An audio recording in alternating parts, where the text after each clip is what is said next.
감사합니다. 또 우중충한 날씨에 또 빛 가운데 예배드리러 오신 여러분들을 진짜 환영하고 축복합니다.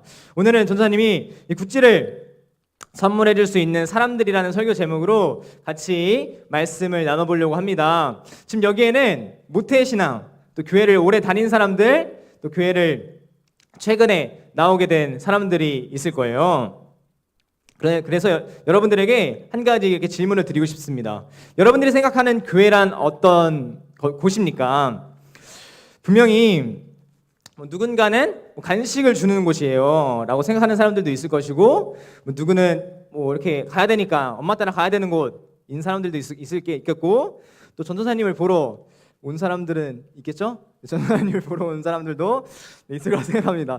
예배를 드리러 오는 곳, 또 마음의 평안을 주는 곳이라고 생각하는 사람들이 있을 거예요. 전도사님도 어렸을 때는 교회가 뭔지 모르고 그냥 부모님 따라서 갔던 적이 굉장히 많습니다. 전도사님은 그냥 부모님 따라서 간 적이 어렸을 때 굉장히 많았어요. 그렇다면 여러분들의 주변 사람들, 또 친구들에게 교회란 어떤 곳일까요? 분명히 옛날에는 뭔가 가난한 사람을 도와주는 곳이에요, 착한 사람들이 모여있는 곳이에요 라는 말들이 많았어요. 그렇게 인식이 됐는데, 지금은 어떻습니까?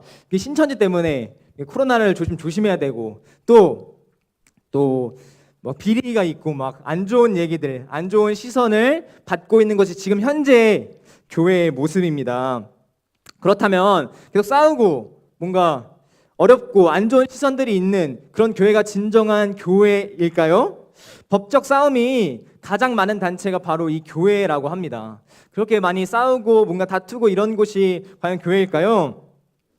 전도사님이 오늘은 그렇다면 이 교회란 어떤 곳인지 역사를 거슬러 올라가서 신약시대의 첫 번째 교회, 처음 교회, 초대교회를 통해서 우리 가나안교회 학생회가 예수 그리스도의 이름으로 모여있는 두세 사람을 교회라고 부르는데, 우리 가나안교회 학생회가 어떤 방향으로 나아가야 될지, 어떻게 나아가야 될지에 대해서 오늘 같이 전도사님과 같이 나눠보려고 합니다. 저는 저번 주에 어떤 설교를 했냐면 성령 강림 사건을 얘기를 했습니다. 성령님께서 강림하시고 그 제자들이 방언을 합니다. 방언을 하는데 거기에 있던 사람들이 방언을 하는 모습을 보고 저 사람들 술 마신 거 아니야? 술 취한 것 아니야? 하며 비롱하고 비난하고 조롱하기 시작합니다. 그러자 이 베드로가 우리는 술에 취한 것이 아니다, 구약에 말한 이 성령이 오신다는 예언이 성취된 것이다 라고 하며 베드로가 말을 합니다. 그리고 또 어떤 얘기를 하냐면 예수님께서 너희가 죽인 예수님께서 죽으셨다. 그런데 그 예수님께서 다시 부활하셨고 우리 가운데 나타나셨으며, 그리고 우리의 주인 대신이 된다, 우리의 구원자가 되시고 우리 주님이 되신다라고 베드로가 설교를 합니다. 그러자 놀랍게도 이 사람들이 어떤 마음이 들었냐면, 거기 모여있는 사람들이 그러면 이제 우리가 어떻게 해야 합니까? 마음의 양심이 찔려서 우리 어떻게 해야 합니까? 라고 말을 합니다. 그러자 베드로가 회개하라, 그리고 세례를 받으라 라고 말을 합니다. 그러자 거기 모여있던 사람들이 회개하고 세례를 받고 예수 그리스도를 믿는 놀라운 사건이 일어납니다. 거기에 모여있는 사람들은 3,000명의 사람들이었는데요, 3,000명의 사람들이 모두 예수님을 믿는 정말 역사, 하나님께서 일하심이 나타납니다. 그런데 그렇게 많았던 3,000명, 제자들까지 포함하면 3,120명의 사람들이, 그런 공동체가 가장 먼저 한 것이 있습니다. 그렇게 공동체로 모여서 예수님을 믿고 난 후에 가장 먼저 한 행동이 있는데요, 그것은 바로 사도들의 가르침을 받는 것이었습니다. 예수님을 믿고 성령님을 받았으니까 무슨 영적 체험, 신비적인 체험을 경험한 것이 아니라 바로 가장 먼저 한 것이 사도들의 가르침을 받았다는 거예요. 처음 신약교회가 만들어졌을 때 이 교회라는 곳의 모습은 어땠냐면 하나님의 말씀을 배우고 가르치는 곳이었습니다. 그리고 이 3,000명의 사람들은 어땠냐면요, 하나님의 말씀을, 사도들의 가르침을 받기를 갈망했다는 거예요. 열망했다는 거예요. 이 제자들은 사도들의 가르침을 받기를 열망하고 갈망했다는 것입니다. 우리도 이 하나님의 말씀을 배우고 받기를 좀 갈망해야 합니다.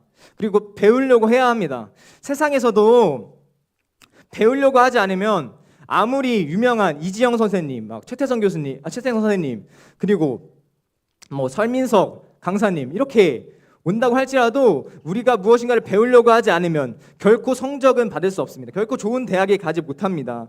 그런데 이렇게 세상의 학문도, 이런 공부라는 것도 배우려고 하지 않으면 늘지가 않는데, 이 하나님의 말씀도 배우려고 하지 않는다면, 우리가 무엇인가를 깨달으려고 하지 않는다면 결코 우리의 믿음은 자랄 수 없습니다. 그렇다면 이 하나님의 말씀이 뭐길래 이 하나님의 말씀을 열망해야만 하는 것일까요? 우리 다 같이 디모데후서 3장 15절의 말씀을 같이 한번 읽어보도록 하겠습니다. 같이 읽겠습니다. 시작. 성경은 능히 너로 하여금 그리스도 예수 안에 있는 믿음으로 말미암아 구원에 이르는 지혜가 있게 하느니라. 분명히 여기 구원에 이르는 지혜가 있다고 하는 거예요. 아무리 국영수사관을 열심히 잘해서 수능을 잘 보고 좋은 것에 취업한다고 할지라도 우리의 죄의 문제, 또 죄의 결박에서 우리를 구원하지 못하면 아무 소용이 없습니다. 그러나 이 성경은 예수님을 믿음으로 말미암아 구원에 이르게 하는 지혜가 있다는 거예요. 그렇기 때문에 우리는 이 말씀을 배우기를 또 받기를 갈망해야만 하는 것입니다. 힘써야 하는 것입니다. 그리고 이 말씀은 어떠냐면 이 말씀은 살아있고 능력이 있는 말씀입니다. 우리 히브리서 4장 12절의 말씀도 같이 한번 읽어보도록 하겠습니다. 시작. 하나님의 말씀은 살아있고 활력이 있어 좌우의 날선 어떤 검보다도 예리하며 혼과 영과 및 관절과 골수를 찔러 쪼르기까지 하며 또 마음의 생각과 뜻을 판단하나니. 아멘. 그렇습니다. 이 하나님의 말씀은 어떻냐면 살아있다는 거예요. 그리고 능력이 있다는 거예요. 그래서 변할 수 없는 우리가 변화되게 한다는 거예요. 그리고 우리가 죄인임을 알게 되고 또 우리는 죄인이지만 하나님의 말씀을 통해 우리의 삶 가운데 능력이 나타난다는 것입니다. 사랑하는 여러분들이, 교회라는 곳은 하나님의 말씀을 배우고 깨닫고 듣고 하나님 말씀을 들음으로 능력을 받는 그런 곳입니다. 혹시나 여러분들이 일주일에 단 한 번, 또 일주일에 2번 여기 교회에 와서 예배를 드린다면, 또 말씀을 듣는다면 우리는 이 설교 시간에, 이 말씀을 듣는 시간에 굉장히 집중해야 될 줄 믿습니다. 이 말씀이 여러분들을 변화시킬 것이고 여러분들이 예수 그리스도를 믿음으로 말미암아 여러분들 구원에 이르게 하는 지혜가 있을 줄 압니다. 여러분들이 이 하나님의 말씀을 배운다면 하나님의 말씀이 결국 뭘 말하냐면 예수님을 말하는 거예요. 하나님을 말하는 거예요. 성령님을 말하는 거예요. 그렇게 배워간다면 여러분들이 어떻게 되냐면 하나님을 의지하게 된다는 거예요. 삶에서 하나님을 의지하기 때문에 어떻습니까? 여러분들이 친구들과 갈등이 있을 때, 또 학업적인 문제가 있을 때, 꿈이 없을 때 하나님을 의지함으로 우리가 하나님께서 지혜 주셔서, 하나님께서 지식 주셔서 그 능력을 받으면서 살아갈 수 있다는 거예요. 그렇기 때문에 우리는 하나님의 말씀을 배워서 하나님이 어떤 분이신지, 예수님이 어떤 분이신지, 성령님이 어떤 분이신지를 알고 나아가야 될 줄 믿습니다. 이렇게 여러분들이 하나님의 말씀을 배우기를 갈망하고 열망한다면 하나님께서는 여러분들을 변화시킬 것이고 또 예수 그리스도를 믿음으로 말미암아 여러분들이 구원에 이르는 놀라운 역사가 일어날 줄 믿습니다. 그리고 두 번째, 또 초대교회는 어떤 교회였을까요? 바로 기쁨의 교제를 하는 곳이었습니다. 우리 다 같이 본문 말씀 44절부터 46절까지 말씀을 같이 한번 읽어보도록 하겠습니다. 같이 읽습니다. 시작. 있는 사람이 다 함께 있어 모든 물건을 서로 통용하고 또 재산과 소유를 팔아 각 사람의 필요를 따라 나눠주며 날마다 마음을 같이하여 성전에 모이기를 힘쓰고 기쁨과 순전한 마음으로 음식을 먹고. 전사님이 이 말씀을 보면서 어떻게 자신의 재산과 자신의 소유를 팔아서 각 사람의 필요를 따라 나눠줄 수 있을까라는 생각이 좀 들었습니다. 예를 들면 이런 거예요. 이렇게 전도사님이 저번 주에 정말 소중하다고 하던 노트북을 팔아서 각 사람의 필요에 따라 나눠주고, 자신한테 뭐 구찌 지갑이 있다, 구찌 가방이 있다면 그것을 팔아서 각 사람들에게 나눠줬다는 거예요. 어떻게 과연 이렇게 할 수 있었던 것일까요? 그것은 바로 사랑의 공동체였기 때문입니다. 이 초대교회는 어떤 곳이었냐면 사랑이 넘치는 곳이었어요. 그러니까 내가 가진 것보다, 내가 가진 재물과 소유보다 자신의 오빠, 자신의 누나, 공동체 안에 있는 동생, 친구들이 더 소중했다는 것입니다. 바로 사랑의 교제에 힘쓰는 공동체였다는 것입니다. 지금은 어떤 사회냐면 개인주의 사회로 각자 나 자신을 위해서 내가 잘나야 되고, 내가 더 열심히 살아야 되고, 내가 성공해야 되고, 나를 위해서 살아가는 개인주의 사회로 가고 있습니다. 그런데 이 개인주의 사회가 교회까지 들어와서 이제 봐도 인사도 안 하고 지나치고, 그리고 얘기도 안 하고 그런 사이로 변장해 버렸다는 거예요. 예배 드리고 그냥 가버리고, 결코 사랑하는 모습이 아니라 개인주의 사이가 교회까지 들어와서 개인주의 교회가 돼버렸다는 말입니다. 그러나 초대교회는 그러지 않았습니다. 초대교회는 사랑의 교제를 하는 공동체였습니다. 사랑이 동기가 되어서 누군가가 부족하고 힘들면 그것을 채워주려고 하고, 자신의 것을까지 팔아서 그 사람을 채워주려고 하고 나눠주려고 하고 돌보아 주려고 했습니다. 혹시 지금 여러분들 가운데 한 사람 한 사람이 교회 가운데 나왔는데 한 번도 얘기를 안 해본 사람들이 있나요? 또 처음 봤는데도 불구하고 인사도 안 하고 그냥 지나쳐 버리는 사람들이 있나요? 그렇다면 여러분들은 돌보아 주려고 해야 된다는 거예요. 여러분들 한 사람 한 사람이 먼저 인사하고 먼저 사랑하려고 해야 한다는 것입니다. 사랑이라는 것은 먼저 하는 것입니다. 하나님께서도 우리를 먼저 사랑하셨어요. 우리가 먼저 사랑한 게 아니라 하나님께서 우리를 먼저 사랑하셨기 때문에 우리가 사랑할 수 있는 것처럼 우리 공동체, 우리 가나안교회 학생회도 먼저 사랑하는 사람들이 됐으면 좋겠습니다. 먼저 동생한테 말 걸고 혼자 있으면 같이 챙겨주고 같이 돌보아주는 그런 사랑의 공동체가 되기를 간절히 소망합니다. 마지막은 이 초대교회는 어떤 교회였냐면요, 서로 간의 교제뿐만 아니라 예배하는 교회였습니다. 예배하기에 힘쓰는 교회였습니다. 성전에 모이는 것뿐만 아니라 집에 가서도 예배를 드렸습니다. 지금 코로나로 인해서 많은 사람들이 예배를 드리지 않고 있어요. 예배를 드리지 않고 집에서도 사실 예배를 드리기가 쉽지 않고 예배당에 오는 것도 쉽지 않습니다. 그러나 교회는 어떤 곳이냐면 하나님을 예배하는 곳입니다. 어디서든 하나님을 우리를 위해서 죽으시고 부활하신 사실을 깨닫고 들으며 하나님을 찬양하고 경배하며 기도하는 곳이 바로 교회입니다. 정리를 하자면 이 초대교회는 말씀을 배우려고 하고 사도들의 말씀, 사도들의 가르침을 배우려고 하는 교회였습니다. 그리고 사랑의 공동체였으며 사랑의 교제라는 공동체였으며 또 예배 드리는 교회였습니다. 우리가 이렇게 초대교회처럼 가르치기를 배우고 또 사랑하기에 힘쓰고 또 예배하기에 힘쓰는 그런 공동체가 된다면, 그런 교회가 된다면 어떻게 될까요? 우리 47절 말씀을 같이 한번 47절 말씀을 같이 한번 읽어보도록 하겠습니다. 화면이 넘어간 것 같은데 한 번만 봐주세요. 47절 말씀. 47절 말씀 같이 한번 읽어보도록 하겠습니다. 시작. 하나님을 찬미하며 또 온 백성에게 칭송을 받으니 주께서 구원받는 사람을 날마다 더하게 하시니라. 아멘. 그렇게 교회의 모습을 나타낼 때 어떻게 한다면 온 백성에게 칭송을 받는다는 거예요. 그러니까 몇몇 사람들이 저희 교회 좋네 이런 차원이 아니라 뭐라고 하냐면 온 백성이 이 교회를 칭찬한다는 거예요. 칭송을 받는다는 거예요. 지금 코로나 때문에 많은 안 좋은 시선들을 받고 있지만 우리가 교회가 교회답게 살아간다면, 예배가 예배답게 드려진다면 온 백성에게 칭송을 받을 줄 믿습니다. 그리고 무엇보다 주께서 우리의 그 교회다운 모습을 통해 그런 모습을 사용하셔서 구원받는 사람들을 날마다 더하게 하신다는 것입니다. 우리가 우리 학생회가 전도사님은 이런 교회가 됐으면 좋겠습니다. 초대교회처럼 말씀을 배우기에 힘쓰고 설교 시간에 말씀을 배우기에 힘쓰고 말씀을 듣기를 갈망하고 또 자고 다른 짓 하는 것이 아니라 하나님의 말씀을 갈망하는 사람들이 됐으면 좋겠습니다. 그리고 사랑의 교제가 있는 공동체였으면 좋겠습니다. 그래서 반주 좀 해주시겠어요? 사랑의 공동체였으면 좋겠습니다. 그래서 서로 만나면 인사하고 서로 무시하지 않고 돌보아주고 또 어렵다면 나누며 사랑하는 공동체였으면 좋겠습니다. 또 가나안교회 공동체가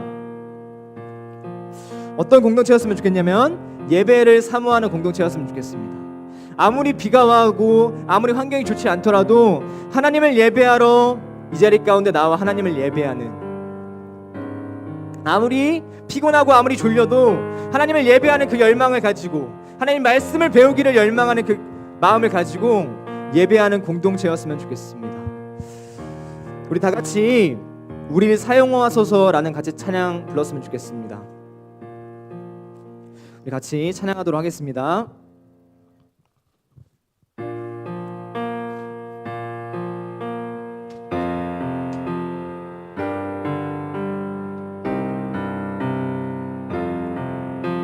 찬양합니다.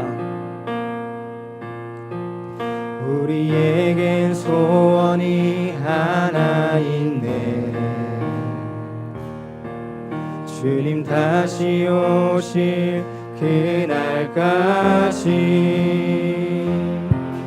우리 가슴에 새긴 주의 십자가 사랑 나의 교회를 사랑케 하네. 주의 교회를 향한 우리 마음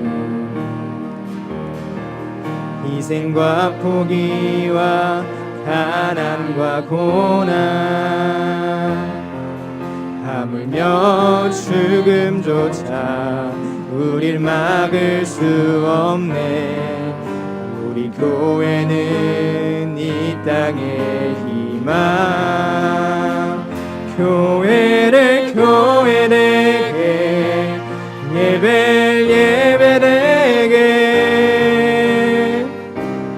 우릴 사용하소서. 진청한 풍의 날 오늘 임하도록 우릴 사용하소서. 성령 안에 예배하리라.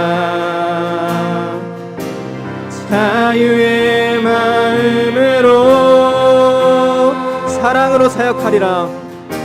사랑으로 사역하리라. 교회는 생명이니 교회는 생명이니 교회되게 예배되게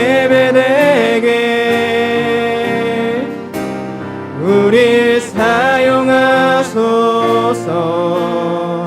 진청한 풍의 날 오늘 임하도록 우릴 사용하소서. 아멘. 이제 같이 기도했으면 좋겠습니다. 지금 많은 교회들의 모습이 많은 사람들로 질차를 받고 많은 사람들로 인해 안 좋은 시선 가운데 있는 곳이 바로 교회입니다. 그런데 역사를 거슬러 올라가서 초대교회를 보면 그렇지 않았다는 사실을 볼 수 있습니다. 초대교회는 하나님의 말씀을 배우기를 갈망했고 서로 사랑하기에 힘썼으며 예배하기에 힘썼습니다. 우리 가나안교회 학생회가 이런 교회가 되길 원합니다. 하나님의 말씀을 사모하고 하나님 말씀을 듣기를 바라고 하나님 말씀을 배우기를 갈망하는 교회. 그러므로 인해 말씀을 통해 변화되고 예수 그리스도를 믿음으로 구원에 이르는 놀라운 사람들이 넘쳐나는 교회. 또한 사랑의 교제가 있는 공동체, 서로 무시하고 예배드리고 가는 공동체가 아니라 서로 돌보아주고 사랑하며 서로 함께하는 공동체가 되길 원합니다. 그리고 마지막으로 예배드리는 교회가 되길 원합니다.